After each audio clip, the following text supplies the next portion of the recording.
Thank you very much, Mr. Naomi, for joining us on the program. Thank you very much for having me, and good morning. Good morning. So talk to us about FMDQ Clear's journey towards becoming a central counterparty.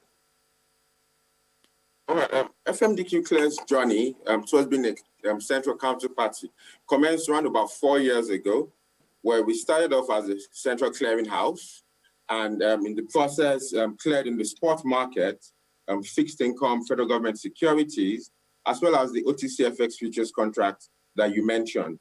Over the period, we've cleared circa 200 trillion in federal government securities and about $50 billion worth of OTCFX futures contracts to date. Now, this fits clearly into our long-term objective of de-risking the Nigerian financial market. And we approached it from two angles. The first being de-risking the spot market, and the issues therein were largely around clearing and settlement of transactions. And with the institution of our clearinghouse, a central clearinghouse, we're able to de-risk in that space. Now, the only thing that was left was now managing financial risk, the residual financial risk in the markets. And to do that, it was driven largely, again, one, by products from the FMDQ exchange, which will be the derivatives products, and the CCP, FMDQ Clear in this instance, which will be able to manage the counterparty risk, which is prevalent in derivative contracts. Now, until now, you have operated as a clearinghouse with your new status of a central counterparty. What will be different?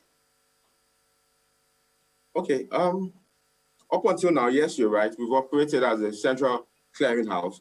And what we've done thus far is just carried out a lot of clearing and settlement of transactions, both in the spot and derivative market.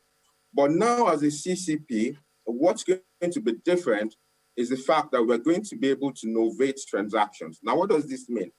We're going to be able to sit in between parties when they carry out transactions in the Nigerian financial market, and we'll be able to guarantee settlement finality, regardless of the tenure of the contract. So when we talk about derivative contracts, and we have tenures 60, 90 days, even in some instances, 5 years, counterparties are worried about the settlement on the delivery date.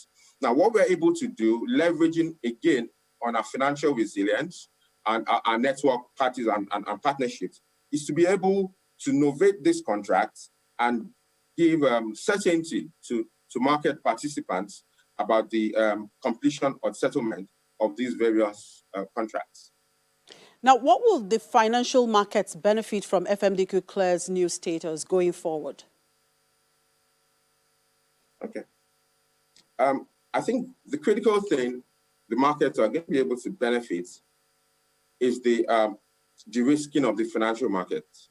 Up until now, the financial risk within the markets, people did not have, or participants did not have the options or wherewithal to lay off risks they were not keen to take on. So now for banks, for investors, for other financial institutions, where there are risks you are not keen to take on, you can layer these risks off within the derivatives market. So for banks, for example, now they can manage the interest rate risk exposures on their balance sheet. You can have more effective alcos within the banks. For the fund managers, they're able to externalize interest rate risk, which they're not willing to take on. For foreign investors, they're able to hedge foreign exchange risk, which they are not keen to take on.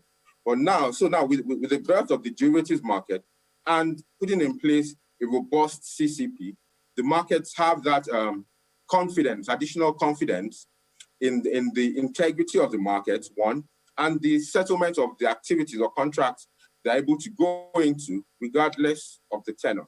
So for us, two things are going to change. Products are going to come in, and the ability to manage the inherent counterparty risks will also be activated.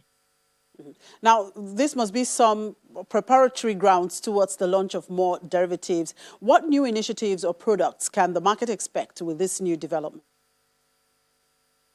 Well, speaking from the last comment I made, markets should begin to expect derivative contracts or products that would help them manage critical financial market risks, largely around interest rate derivative products. A number of those are in the pipeline, as well as foreign exchange derivative products.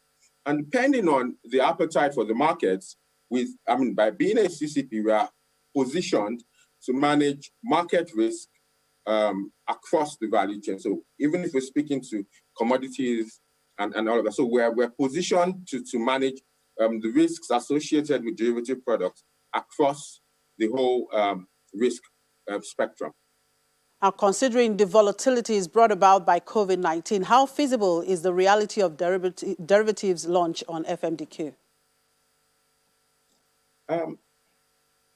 I think COVID-19 has made it more imperative for market participants to begin to seek ways to externalize risks they are unwilling to take. Now, one of the things that came with the pandemic is, like you mentioned, the increased volatility within the market, and participants were left with no choice but to internalize this risk.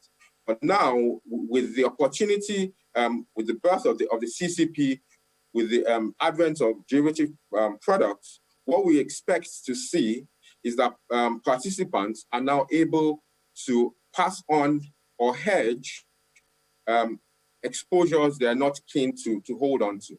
And being a CCP now, and our ability to leverage on three critical things. First of all is our financial resilience.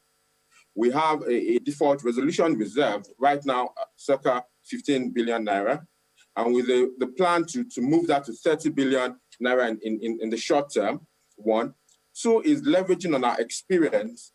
Like I had mentioned earlier on, our experience in clearing in the spot markets, over 200 trillion in FGN securities, and then over $50 billion in the OTCFX futures contracts. And then our network effects, the relationship between the exchange and the clearinghouse and the various partnerships we have in place, where we're certain that we are positioned to bring to the market the risk management of counterparty risk, which the market hasn't seen or experienced before. Thank you very much, Mr. Onowumi, for your time. Ayodele Onowumi is the Acting Managing Director, FMDQ. Claire. All right, we'll take a quick break, and when we come back, we'll do an opening call to London as well as look at the local markets here. Just stay with us.